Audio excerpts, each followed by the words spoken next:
A campaña Merca no teu comercio premia a fidelidade dos clientes en 70 concellos de toda Galicia.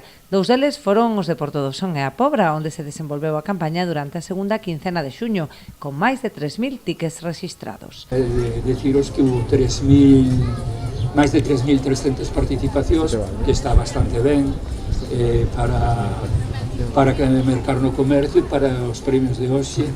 Foron 20 os premiados de ambos os dous municipios que recolleron a súa tarxeta prepago de 50 euros, que poderán gastar no comercio local ata finais de ano. Son 70 localidades, pero con 40 actos de entrega, tal como que celebramos hoxe aquí na Porba de Camiñal, premiando con ata 20 vales de ata 50 euros, desconto por esas compras rexistradas no comercio local. Esta iniciativa, promovida conxuntamente pola Xunta de Galicia e as Federacións Galega e Provincial de Comercio, ten por obxectivo apoiar a revitalización do sector en colaboración coas asociacións empresariais dos distintos concellos.